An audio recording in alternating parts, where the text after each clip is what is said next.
네, 네, 여러분 반갑습니다. 네, 하나님의 은혜가 이 안식일도 여러분 모두에게 함께 하시길 간절히 바라고요.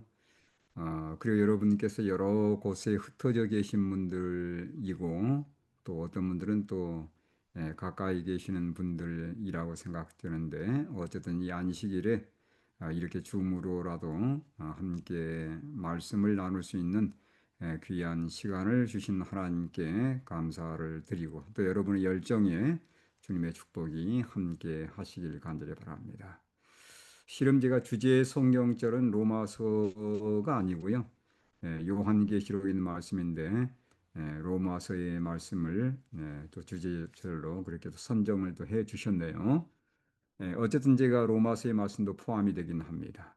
오늘 말씀의 제목은 복음의 능력이란 제목으로 여러분께 말씀을 전하도록 하겠습니다. 여러분 보이시나요? 예, 잠깐만요. 네, 잘 보입니다. 잘 보이나요? 예, 좀 느리게 하겠습니다. 예. 복음의 능력이란 제목인데, 여러분, 요한계시록 14장 6절의 말씀을 제가 먼저 읽도록 하겠습니다. 또 보니 다른 천사가 공중에 날아가는데 땅에 거주하는 자들 곧 모든 민족과 종족과 방언과 백성에게 전할 영원한 복음을 가졌더라라고 말씀하고 있습니다. 여기 보면 천사가 공중에 날아가면서 모든 이 세상 사람들에게 증가하는 것이 있는데 그게 뭐라고 말씀하고 있냐면 영원한 복음이라고 말씀하고 있습니다. 왜 영원하다고 말씀했을까요? 복음은 예나 지금이나 결코 변하지 않기 때문에 그렇습니다. 이 복음은 아담도 들었고 아브라함도 들었으며 그리고 예수님께서 전한 말씀이고 사도 바울도 이 복음을 이해하고 있었습니다. 그리고 오늘날 우리에게까지 이 복음이 증거되는데 복음의 그 원칙은 결코 변함이 없는 것이죠. 자, 복음이 무엇인지를 이해하기 위해서 잠깐 제가 이 내용을 여러분께 말씀을 드려야 되겠습니다. 인간이 어떤 상태에 있는지를 여러분 잘 보시면 결국은 내 자신이 어떤 형편에 있는지를 잘 보시면 복음이 왜 필요하고 무엇이 복음인지를 여러분께서 보다 더 잘 이해할 거라고 생각이 됩니다. 이사야 1장 5절과 6절에 보시면 우리 인간의 상태에 대해서 이렇게 표현하고 있어요. 너희가 어찌하여 매를 더 맞으려고 폐역을 거듭하느냐. 온 머리는 병들었고 온 마음은 피곤하였으며 발바닥에서 머리까지 상한 곳이 없이 상한 것과 터진 것과 새로 맞은 흔적뿐이거늘 그것을 짜며 싸매며 기름으로 부드럽게 함을 받지 못하였도다. 여러분 성경은요. 죄를 무엇에 비유하고 있냐면 질병에 비유하고 있습니다. 죄를 질병에 비유하고 있는 거예요.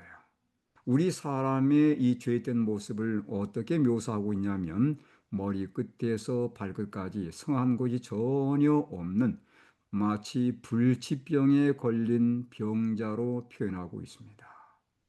이게 우리 죄인들의 모습이에요. 근데 문제는 뭐냐면 이런 질병을 치료할 의사가 이 세상에는 전혀 없다는 것입니다. 그건 누구밖에 없냐면 예수님밖에 없어요. 예. 제가 이 한 얘기를 좀 전해 드리도록 하겠습니다. 어느 한 시골 마을에 오랫동안 병을 앓고 있는 한 남자가 있었습니다. 물론 여러 병원을 전전긍긍하면서 다녔을 것입니다. 그런데 누구도 그의 병의 원인을 알려주지 못했고 그의 병은 누구도 치료하지 못했습니다. 점점 몸이 쇠약해지면서 그의 삶의 소망도 거의 이루어져 가고 있었습니다. 그는 마음속에 거의 포기하다시피 하면서 이 병은 평생 안 낫겠지. 그냥 이렇게 죽어가는 거야. 그런 절망 상태에 빠져 있었습니다. 그러던 어느 날 그 도시에 먼 도시에서 용한 의사가 그 마을을 방문하게 되었어요. 그 의사가 이 남자에 대한 얘기를 듣고서 그 환자를 만나게 되었습니다. 그러면서 진단을 해보면서 이렇게 결론을 내렸어요. 당신의 질병은 희귀병입니다. 그런데 당신이 정말 감사하게도 당신의 질병을 치료할 수 있는 아주 귀한 약이 있습니다. 제가 이 약을 보내드릴 텐데 이 약은 너무도 비싸가지고 당신의 이 상태로서는 도저히 이것을 살 수 있는 그런 형편이 못 됩니다. 제가 공짜로 드리겠습니다.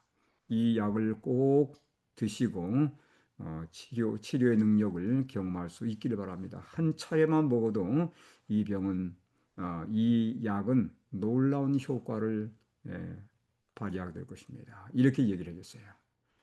다만 조건이 있다면 이걸 정말 신중하게 정말 감사하는 마음으로 먹는 것입니다. 이렇게 얘기해 줬습니다.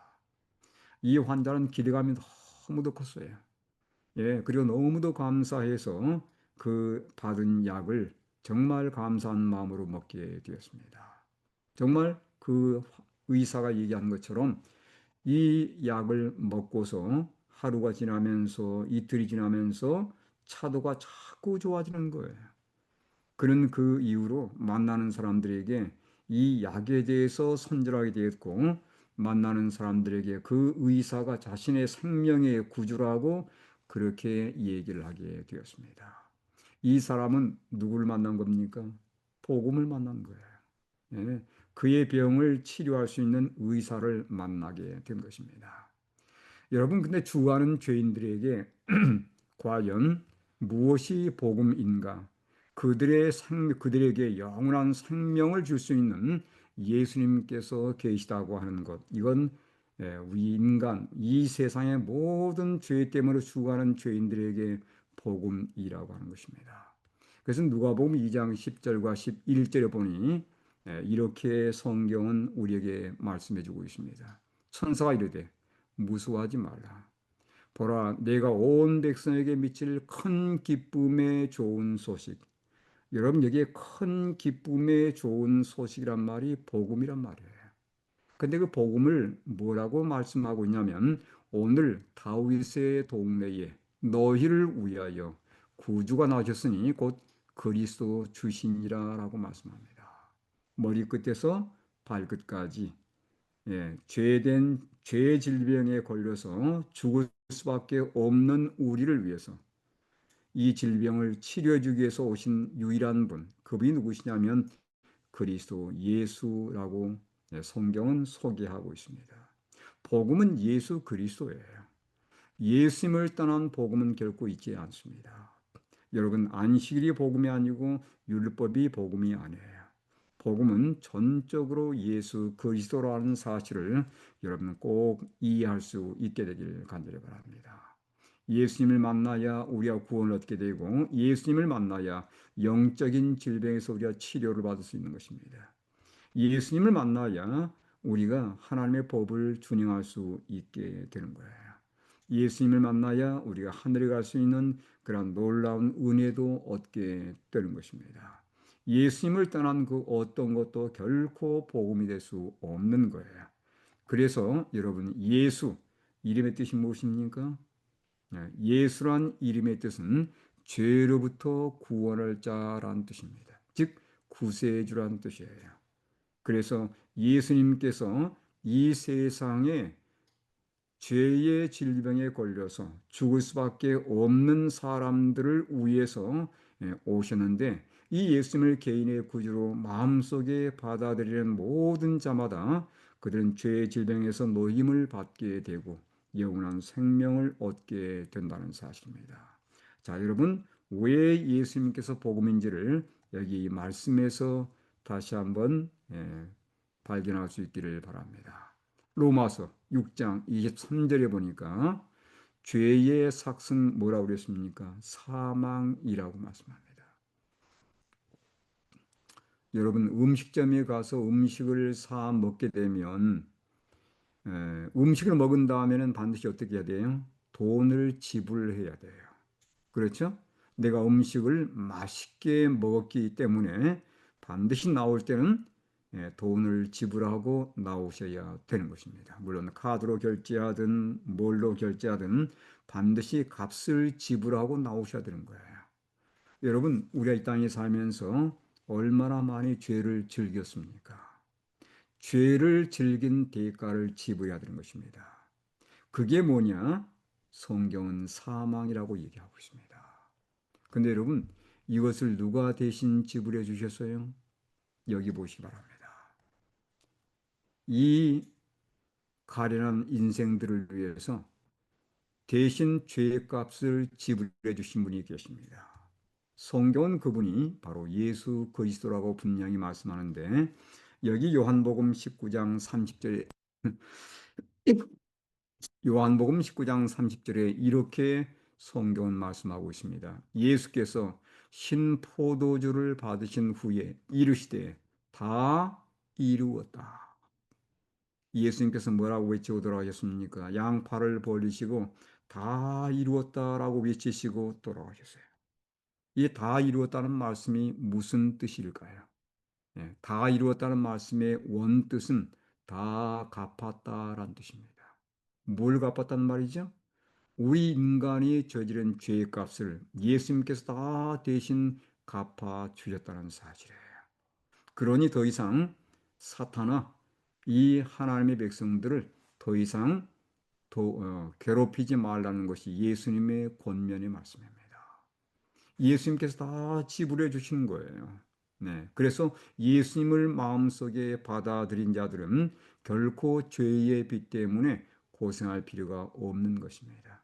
그래서 예수님은 우리 인류의 복음이 되는 거예요. 자, 그런데 여러분 이 복음에는 어떤 능력이 있는지에 대해서 여기 성경은 이렇게 말씀하고 있습니다. 복음에는 능력이 있다고 말씀하는데 바울은 로마서 1장 16절에서 이렇게 표현하고 있습니다.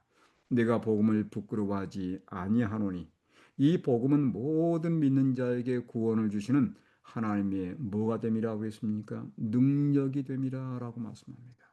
먼저는 유대인에게요 그리고 헬라인에게로다. 복음은 모든 믿는 자에게 구원을 주시는 하나님의 능력이 된다는 사실입니다. 복음의 능력이 있다는 얘기예요. 자, 여기 능력이란 말이 이 능력이란 말에서 유래된 것이 파생된 단어가 다이나마이트란 단어입니다. 다이나마이트란 말이 이 능력이란 말에서 파생이 된 거예요. 자, 여러분 다이나마이트의 위력을 아십니까? 여러분 건축을 할 때에 기초를 파는데 거기에 거대한 바위가 나타났어요. 이걸 깨뜨리기 위해서 터뜨리는 것이 바로 뭐냐면 다이너마이트입니다. 여러분 산에 길을 내는데 터널을 뚫어야 돼요. 근데 거기에 거대한 바위돌이 나타나 있습니다. 그 바위돌을 깨뜨려야 되는데 이 바위돌을 깨뜨리는 것이 바로 뭐냐면 다이너마이트예요. 그래서 이 다이너마이트가 폭발하게 되면 후에 그곳에 길이 나고 그렇죠? 터널이 생기는 것을 보게 됩니다. 이게 바로 다이너마이트의 능력이에요. 여러분 하나님의 복음에는 놀라운 능력이 있다는 사실을 우리가 깨닫게 되는데 과연 이 예수의 복음은 우리에게 어떤 능력이 있는지 제가 두 가지만 오늘 여러분께 제시해 드리기를 원합니다. 첫 번째는 이런 능력이에요.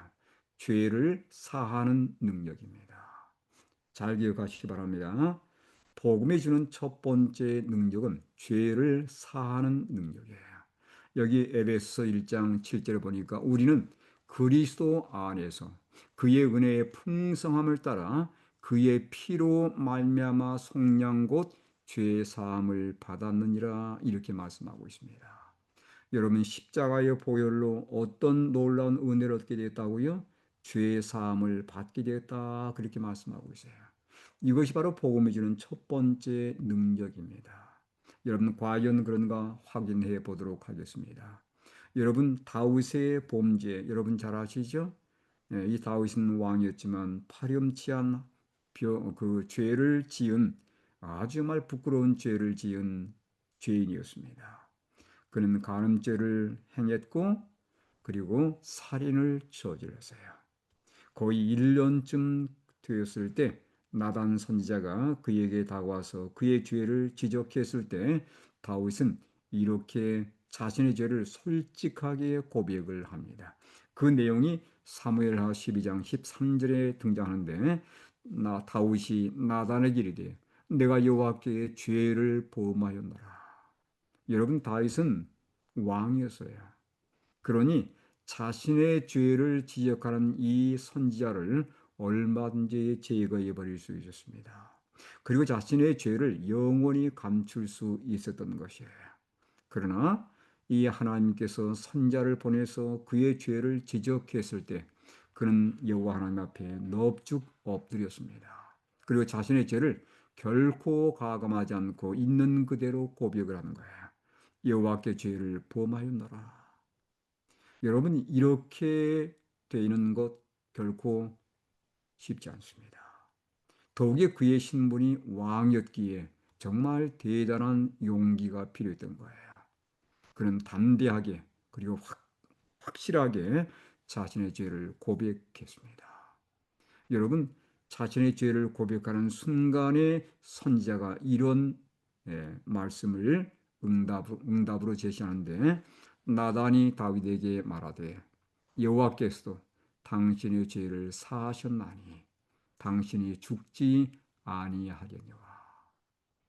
여러분 하나님께서 우리가 하나님께 요청할 때 그리고 간구할 때 가장 빨리 응답해 주는 기도가 뭐냐면 죄에 대한 용서입니다.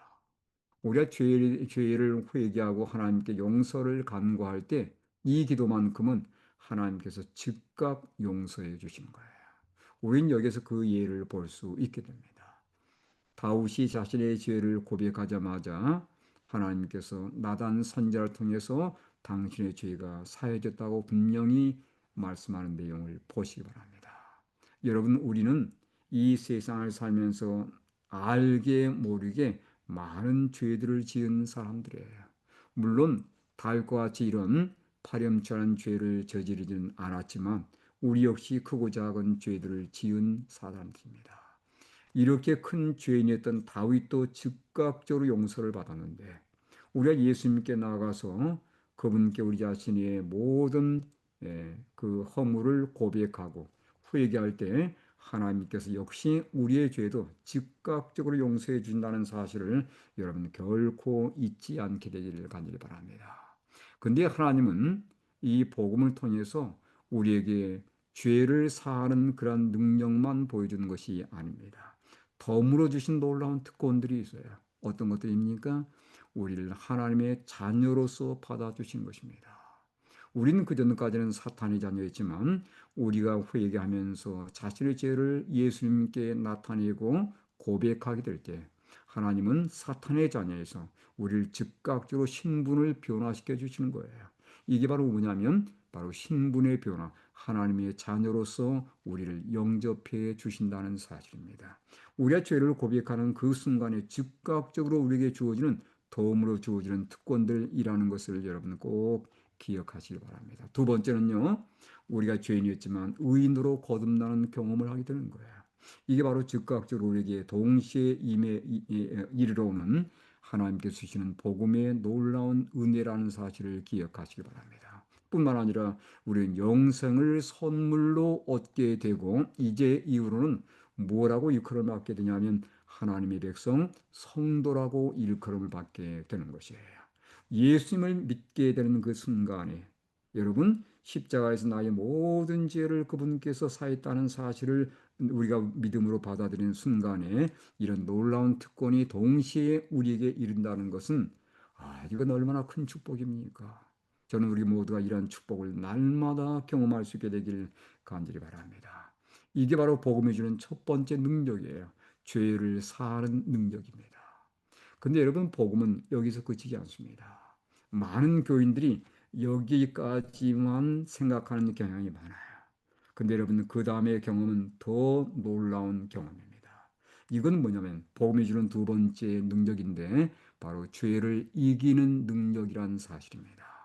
자 여러분 히브리서 4장 15절의 말씀을 보겠습니다. 여기 바울은 이렇게 기록해 주고 있습니다.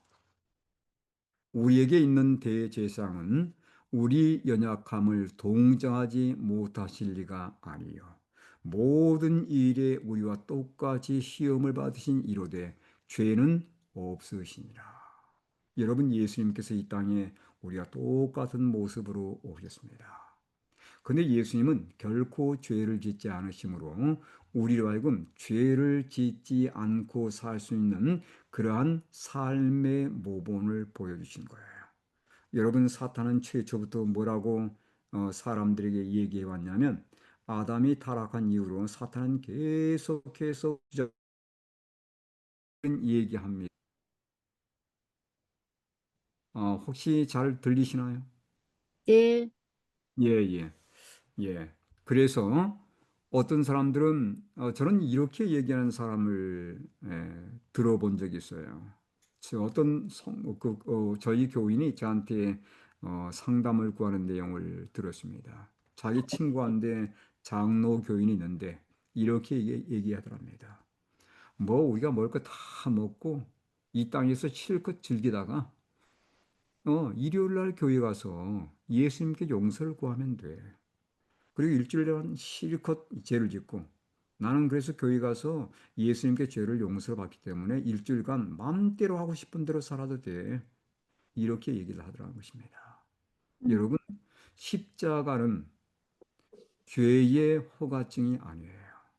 음, 우리가 언제든지 죄를 지으면 예수님께 나가서 용서를 받는 것은 사실이지만 이것을 오용해서는 안 된다는 사실입니다.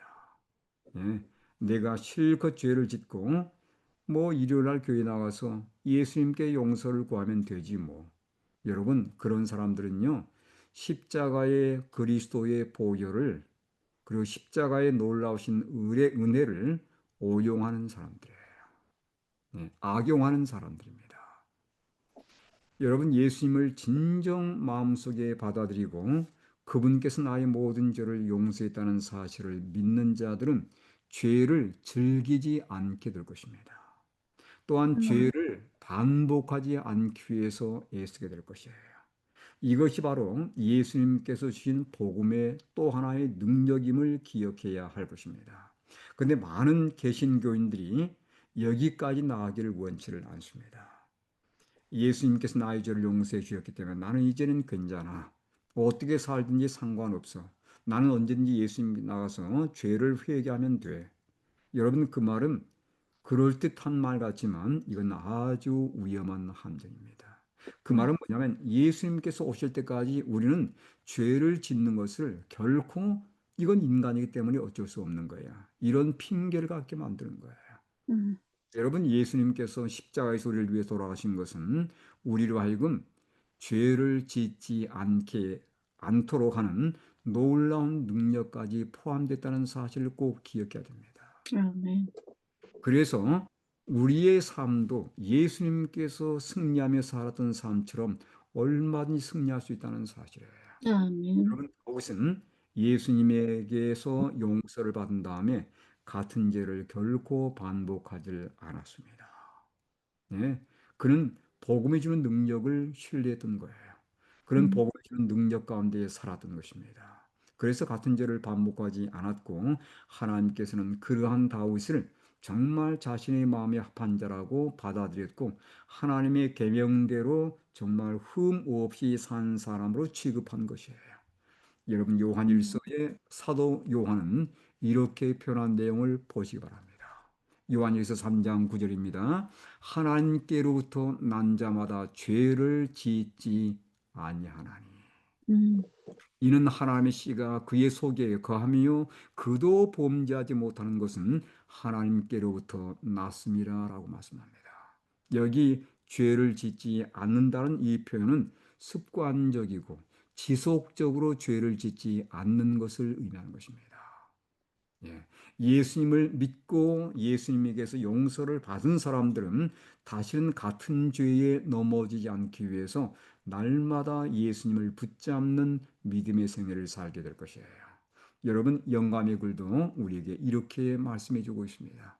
여기 리벤 헤럴드 1890년 3월 18일자의 리벤 헤럴드 말씀입니다. 우리가 그리스도의 의로 옷 입게 될 때 우리는 죄를 즐기지 않게 될 것이다. 저는 이 말씀을 정말 하나님께 감사합니다. 아, 그래. 나의 노력이 아니라 정말 네 안에 예수님께서 계시기 때문에 죄를 즐길 수 없다는 것을 여기 분명히 말씀하는 내용 아닙니까? 그 다음에 보겠습니다. 왜냐하면 그리스도께서 우리와 함께 일하시기 때문이다. 우리가 실수할 수는 있습니다. 네, 넘어질 수 있어요. 고의가 아니고 나도 모르게 사탄이 우리의 연약한 몸을 건드려서 넘어질 수 있습니다. 그런데 그 다음 말씀 보시기 바랍니다. 그러나 하나님의 아들에게 고난을 안겨준 죄를 미워하게 될 것이다. 아멘. 죄를 미워하게 되면 반복하지 않게 되는 것입니다. 그리고 죄를 즐기지 않게 되는 것이에요. 자, 여러분, 죄를 즐기지 않는다는 표현을 다른 말로 좀 바꿔보도록 하겠습니다. 여기 요한일서 3장 4절에 보면 죄를 짓는 자마다 불법을 행하나니 죄는 뭐라고 그랬어요? 불법이라고 말씀합니다. 여러분, 죄를 짓지 않는다는 표현은 하나님의 법을 온전히 준행한다는 표현이에요. 그래서 이 마지막 하나님의 백성들은 성도들이 인내가 여기 있나니 저들은 하나님의 계명과 예수의 믿음을 가진 자라고 말씀한 겁니다. 마지막 하나님의 백성들은 계명을 지키는 백성들이에요. 이건 안식일을 지킨다는 의미가 아니고 하나님의 말씀에 굳게 있어서 다시는 죄를 반복하지 않는다는 의미가 포함되어 있는 것입니다. 이게 성경의 가르침이에요. 이게 복음이 주는 또 하나의 능력입니다. 자, 여기 이 말씀 보시기 바랍니다. 자, 여러분, 마태복음 7장 21절로 23절의 말씀입니다. 나더러 주여 주여 하는 자마다 다 천국에 들어갈 것이 아니요 다만 하늘에 계신 내 아버지의 뜻대로 행하는 자라야 들어가리라. 그날에 많은 사람이 나더러 이르되 주여 주여 우리가 주의 이름으로 선자 노릇하며 주의 이름으로 귀신을 쫓아내며 주의 이름으로 많은 권능을 행하지 아니하였나이까 하리니 그때 내가 그들에게 밝히 말하되 내가 너희를 도무지 알지 못하니 불법을 행하는 자들아 내게서 떠나가라 하리라. 여러분, 이 표현을 잘 보시기 바랍니다. 주여 주여 이렇게 하는 자들은 예수님을 믿는 자들입니까? 예수님을 믿지 않는 자들입니까? 믿는 자, 예수님을 믿는다고 하는 자. 믿는다고 고백하는 자들이고 예수님을 믿는다고 주장하는 자들입니다. 근데 예수님이 분명히 뭐라고 말씀하면 이들 예수를 믿는다고 고백하는 자들이 다 하늘에 들어가는 것이 아니라고 분명히 말씀하고 있어요. 그러면서 뭐라고 단서를 다하셨냐면 아버지의 뜻대로 행하는 자라야 들어갈 것이라고 말씀하고 있습니다. 그러면서 이어서 이렇게 말씀해요. 그날에 많은 사람이 나더러 이르되 주여 주여 우리가 주의 이름으로 선자 노릇도 했고 주의 이름으로 귀신도 쫓아냈고 주의 이름으로 많은 권능도 행하지 않았습니까? 그런데 우리가 왜 하늘에 못 들어갑니까? 지금 항의하는 내용입니다. 그때 예수님께서 뭐라고 말씀하십니까? 불법을 행하는 자들아 내게서 떠나가라 하리라. 여러분, 불법을 행했다는 말은 뭐예요? 그들에게는 감춰진 죄가 있었다는 사실입니다. 불법에 한다는 말은 죄를 행한다는 말이에요. 죄를 짓는다는 얘기입니다. 아까 분명히 죄는 불법이라고 말씀했잖아요. 죄를 짓고 있다는 얘기예요. 그들이 예수님에 대한 첫사랑 때문에 이런 놀라운 능력도 행했습니다. 그들은 영으로 시작했다가 육으로 마쳐가는 자들이에요. 자, 그래서 여기 아버지의 뜻은 뭐냐면 아버지 뜻대로 행하는 자라야 천국에 들어갈 거라고 말씀하셨는데 불법을 행하지 않는 것입니다. 다시 말하면 죄를 짓지 않는 것을 의미하는 것입니다. 여러분, 그래서 이 마지막 백성들은 정말 죄를 이기는 백성들이 되어야 되는 거예요. 예, 이것이 바로 바울이 우리에게 주는 복음의 능력입니다. 예수님이 나의 모든 죄를 다 용서해 주셔서 그래서 나는 만족해 이걸로만 끝나는 게 아니에요. 예수님은 죄를 용서받은 모든 하나님의 백성들이 죄를 분명히 이겨서 이긴 자로서 정복자로서 승리자로서 하늘에 들어가기를 바라신 겁니다. 여러분, 요한계시록 2장과 3장 보시기 바랍니다. 요한계시록 2장과 3장 보면 7교회가 등장해요. 여러분이 7교회를 마칠 때마다 이 교회 각자 마칠 때마다 계속해서 주신 말씀이 뭔지 아십니까? 이기는 그에게는 그렇게 말씀합니다. 이기는 자에게는 내가 생명나무의 과일을 먹게 하리라. 이기는 그에게는 내가 새 이름을 주겠다. 이기는 그에게는 이런 말이 계속 등장합니다. 그 말은 뭐예요? 예수님은 우리에게 이기기를 바란다는 사실이에요. 죄를 짓지 않고 승리하는 백성들이 되기를 바란다는 그 성경의 예수님의 간절한 열망을 우리는 거기서 볼 수 있습니다. 다시 한번 정리한다면 이렇게 좀 정리해 보겠습니다. 복음이 주는 능력, 첫 번째 어떤 능력이라고 그랬죠? 죄를 사는 죄를 능력입니다. 사는 능력, 두 번째 능력은 죄를 이기는 죄를 능력이라는 이기는 능력. 꼭 기억하시길 바랍니다. 그래서 우리는 이 땅에서 하늘 갈 때 뭘 가져간다고 그랬죠? 품성을 성성, 가져가는 거예요. 변화된 품성 가져가는 것입니다. 예수님께서 오심으로 품성이 변화될 수 있다고 그랬어요? 없다고 그랬어요? 예수님께서 오심으로 우리의 품성은 변화되지 않는다고 분명히 화이프님께서 말씀하십니다. 예수님이 오심으로 십자가 예수님의 재림하심으로 우리의 품성이 변화되지를 않습니다. 음, 이렇게 말씀하셨어요. 그래서 우리는 예수님이 오시기 전에 정말 우리의 품성이 변화되야 되는데 우리의 품성의 표준이 무엇이죠? 이게 바로 십계명입니다. 품성의 표준. 우리가 어디까지 이래야 되는가? 그 품성의 표준이 십계명이에요. 네. 정말 우리가 하나님을 사랑하고 이웃을 사랑하게 되면 우리가 하나님의 계명을 온전히 이룰 수 있게 되고 우린 진정 예수님께서 바라시는 죄를 이기는 삶, 죄를 이기는 삶을 살게 되면서 예수님을 온전히 닮아서 하늘 가는 백성으로서 온전한 품성 가지고 하늘 가게 될 것입니다. 근데 이것은 나의 노력으로 되는 것이 아니고 전적으로 내 안에 계신 성령의 능력으로서만 가능한 것이에요. 하나님의 능력으로 가능한 것이지 결코 나의 힘으로 우리는 이러한 이기는 삶을 살 수 없다는 것을 꼭 기억해야 됩니다. 이게 바로 복음이 주는 능력이라는 것을 기억하셔야 되는 거예요. 여러분, 바울은 이 기별을 온 세상에 증가하기를 원했고 이 마지막 이 때에 우리가 증거할 복음이 바로 이것이에요. 너희 모든 죄가 다 용서되었다는 이것만이 아니고 우리는 모든 죄를 이길 수 있다는 십자가의 복음으로 우리의 모든 죄를 이길 수 있다는 이것을 증거하는 것이 바로 마지막 때의 복음입니다. 아멘. 복음의 능력은 죄를 사는 능력과 죄를 이기는 능력이 있다는 사실 여러분 꼭 기억하시며 우리의 이 세상 마지막까지 증거해야 할 복음 이게 바로 이 아, 방금 들었던 이 내용이라는 것을 여러분 꼭 기억하시길 바랍니다. 자, 그래서 바울은 열망이 있었어요. 여기 사도행전 19장 21절을 보면 이렇게 얘기합니다. 이 일이 있은 후에 바울이 마게도냐와 아가야를 거쳐 예루살렘에 가기로 작정하여 이르되 내가 거기 갔다가 후에 로마도 보아야 하리라. 바울은 사도행전에서 로마 교회에 편지를 보내면서 로마 교회를 가고 싶은 그의 열망을 드러냈습니다. 그는 또 로마서에 직접 또 이렇게 기록합니다. 로마서 1장 13절에 형제들아 내가 여러 번 너희에게 가고자 하는 것을 너희가 모르기를 원하지 아니하노니 이는 너희 중에서도 다른 이방인 중에서 같이 열매를 맺게 하려 함이로되 지금까지 길이 막혔도다. 여러분, 왜 바울은 로마를 가기를 그렇게 원했을까요? 자, 여러분 제가 이거 그림 하나 보여드리겠습니다. 뭔지 좀 보시기 바랍니다. 뭐같이 보입니까? 뭐같이 보이세요? 나무? 네, 나뭇잎처럼 보이죠? 네, 네, 꼭 혈관. 그 나무 잎맥처럼 보이지 않습니까? 음, 예. 근데 제가 이걸 좀 확대해 보겠습니다. 자, 저 처음 보여드린 그 그림, 여러분 이 그림 이제 확대해 보여드립니다. 뭐처럼 보입니까? 지도, 지도입니다. 어디 지도죠?